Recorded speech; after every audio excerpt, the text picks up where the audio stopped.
Have you ever gone on a date by accident?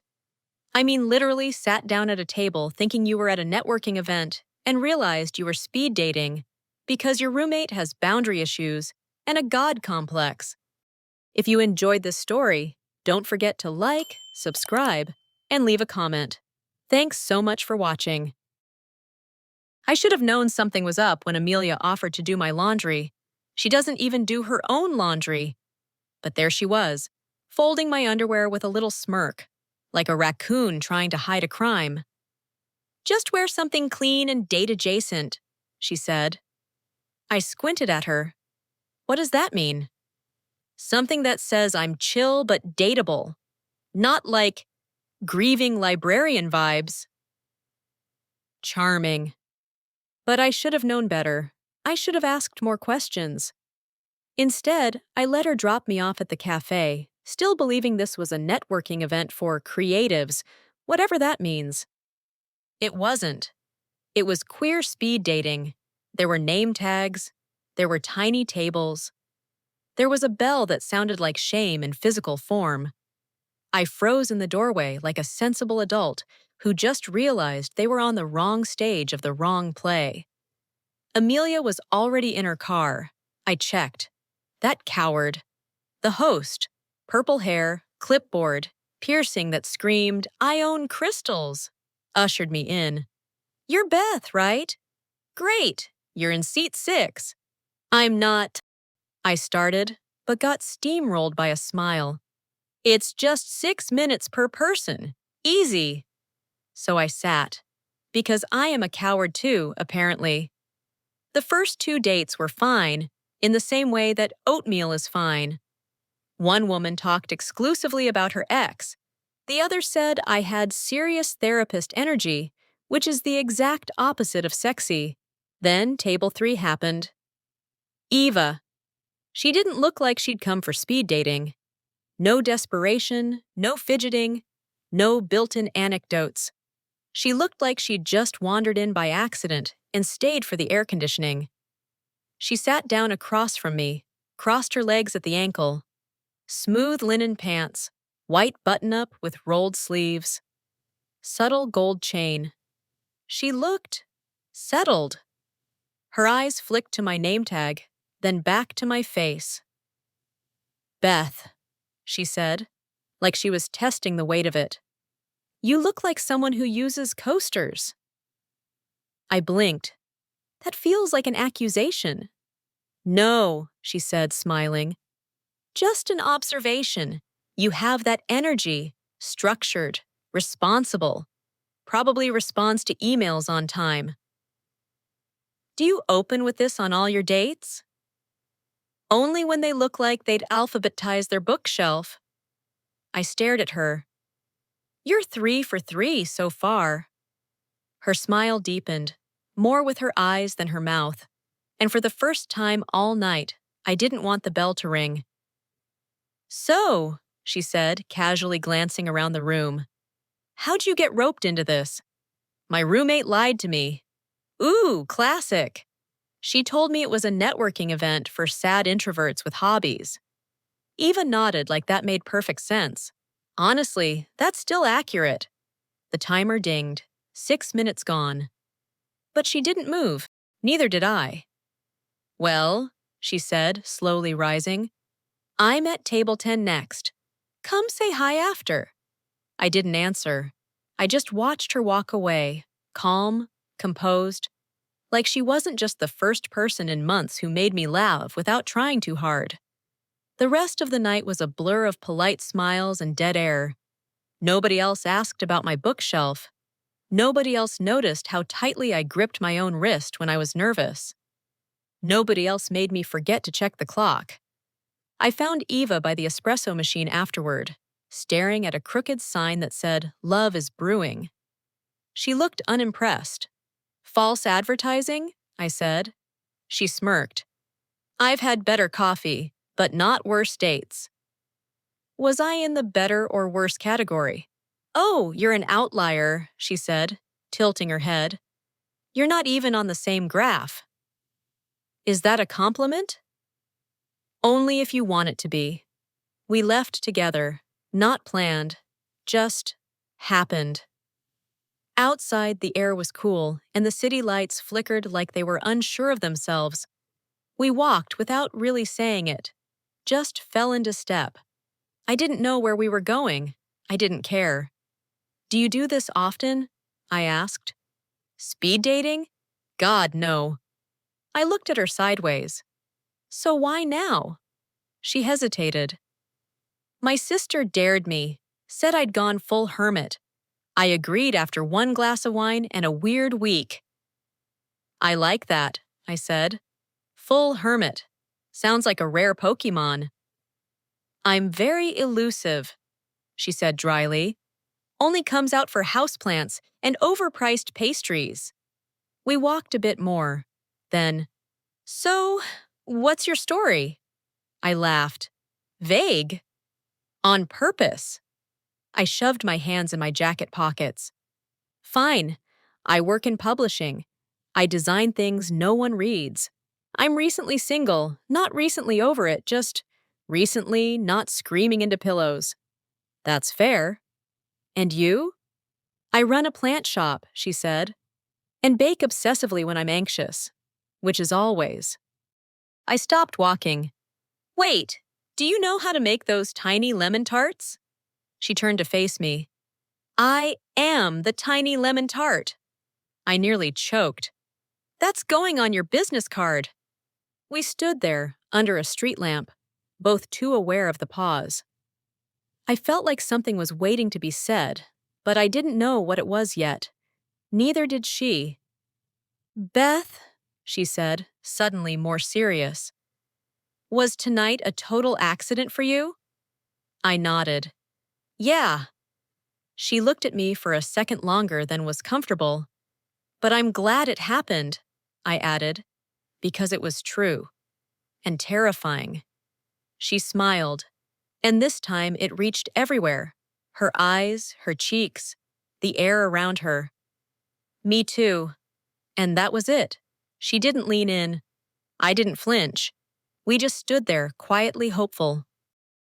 We didn't plan to see each other again. Not because we didn't want to, more like neither of us wanted to want to. But 3 days after speed dating, I was standing in front of Eva's shop window at 9:42 p.m., holding a coffee I didn't even like, because she'd texted, "Can't sleep. Wanna walk?" I almost didn't go.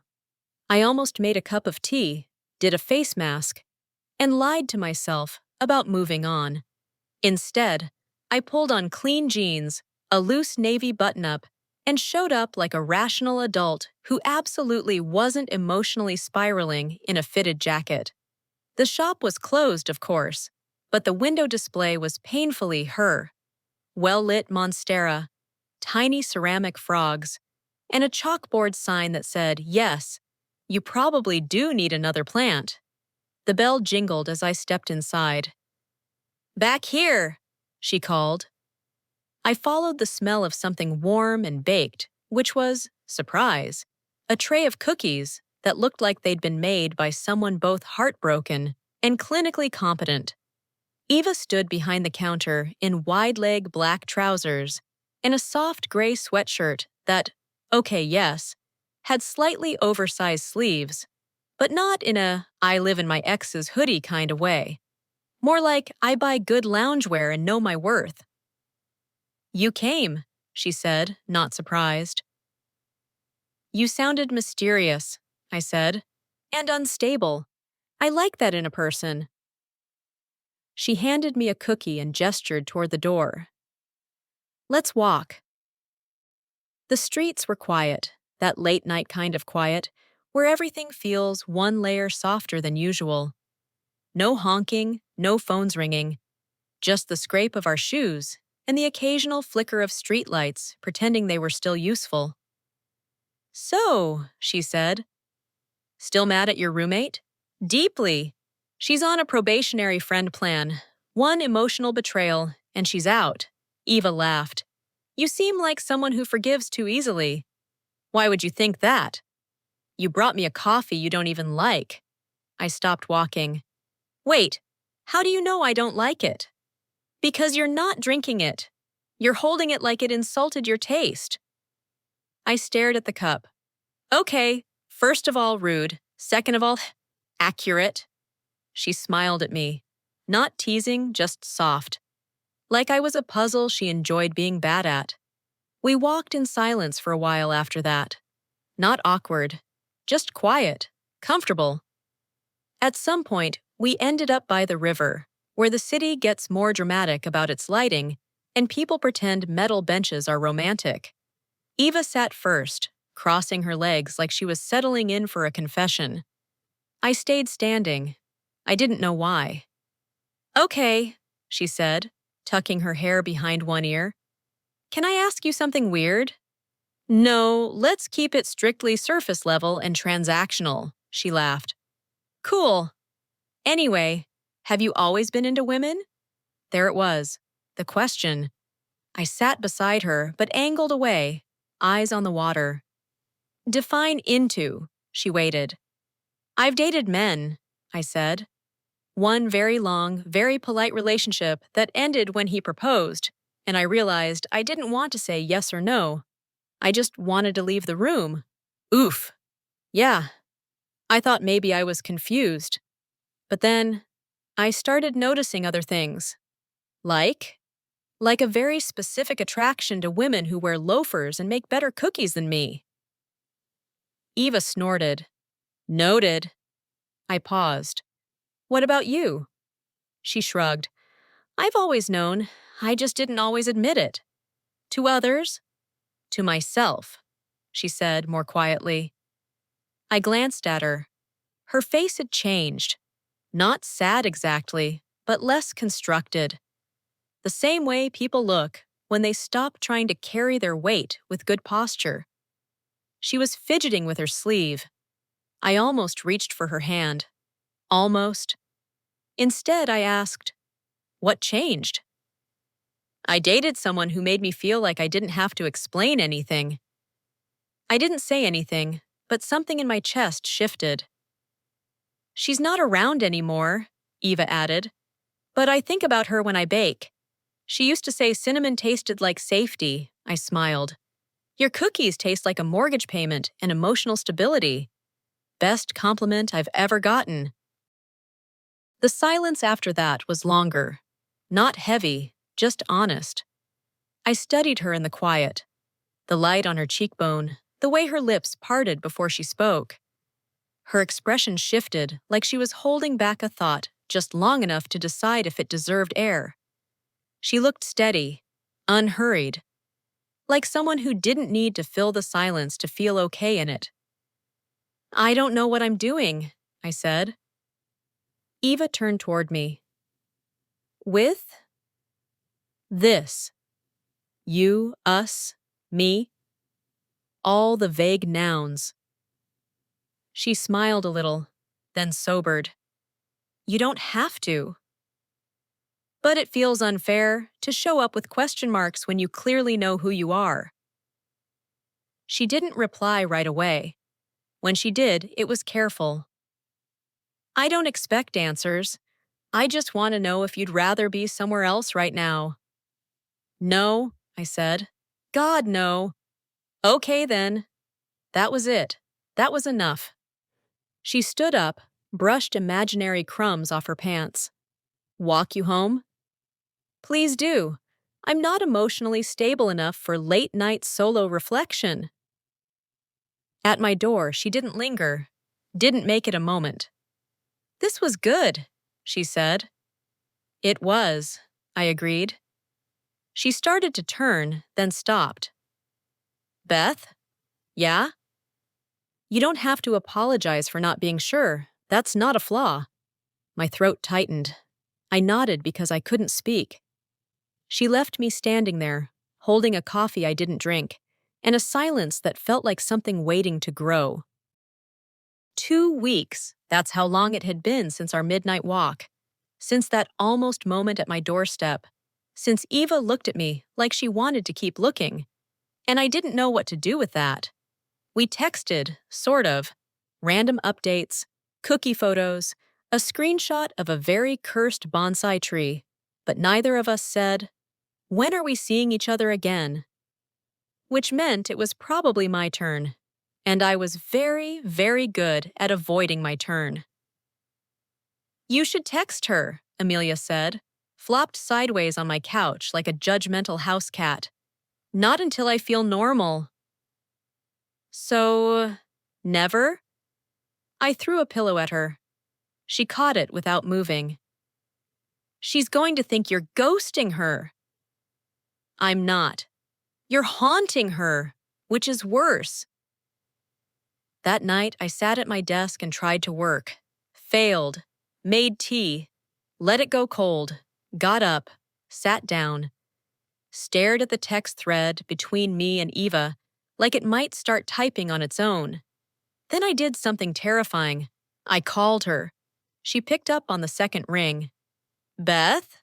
Hey, are you free? Now?" A pause. Then, "Yeah, you okay?" "Not even a little." She met me halfway, because of course she did. She wore a soft green jacket over a black dress with boots that made her walk sound decisive.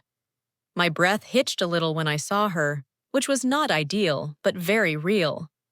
"You look like someone who hasn't slept," she said. "I look like someone who's been emotionally constipated for 2 weeks." Her mouth twitched. "Want to talk?" "Not really, but I think I need to." We walked in no particular direction. The air was cold enough that our hands kept brushing when we shoved them into our coat pockets at the same time. I pretended not to notice. So did she. "I kept waiting to be sure," I finally said, "like some light bulb would go off." "Did it?" "No, but I got tired of sitting in the dark." She glanced at me. I didn't look back. "I've never had this with someone," I said, "where it doesn't feel like I have to be anything but whatever the hell I am. That's kind of the goal," she said softly. I stopped walking. "I don't know what you want from me, Eva." She turned toward me. "I don't want anything from you." My stomach flipped. "I want time with you," she said. "That's all. And if at some point that's not what you want, that's okay too. But don't talk yourself out of something that makes you feel alive just because it didn't come with a label." I stared at her. "And don't you dare say sorry," she added, "unless you actually ran over my cat." "You don't have a cat?" "Exactly." The tension in my chest eased just enough to breathe. I reached out, carefully, not dramatically, and touched her sleeve. "I don't have a plan," I said. "Good," she replied, stepping closer. "People with plans are exhausting." Our foreheads almost touched, and still, no one leaned in.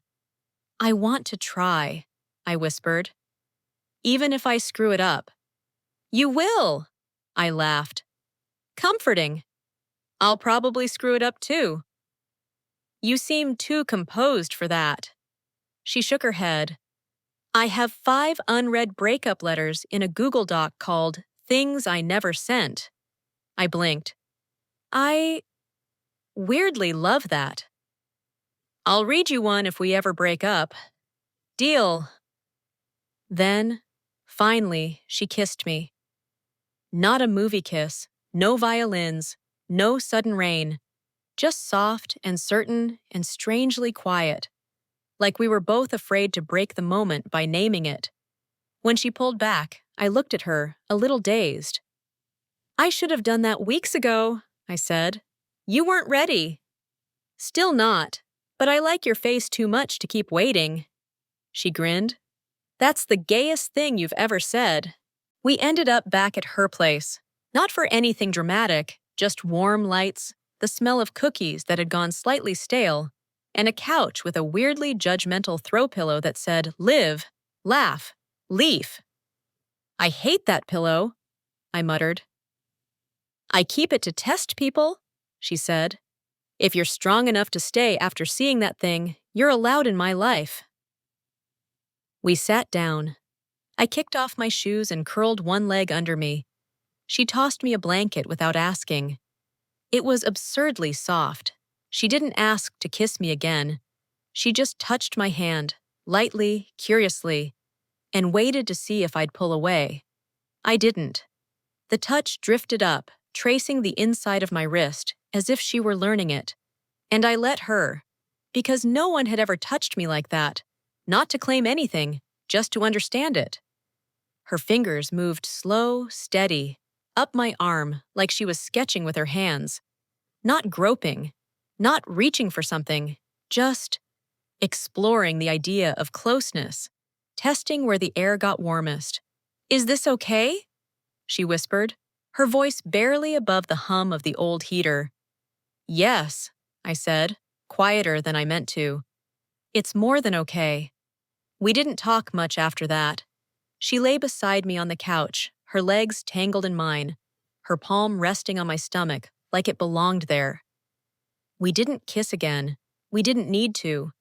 She touched my neck. I brushed her thigh. Every movement said, "I want to know this part of you too." It was nothing I'd done before, but it didn't feel foreign. It felt like reading a language I'd only ever heard in a dream. And finally, understanding the grammar. We didn't fall asleep together that night. I went home because I wanted to, and she let me, because she understood. But when I got in bed, my phone lit up with a message. "You said you didn't know what this was." Me neither. But it feels like something worth figuring out.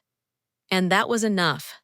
Not clarity, not closure, just two people quietly choosing each other, even if it's only for tonight, or the next walk, or one more coffee they'll pretend to like.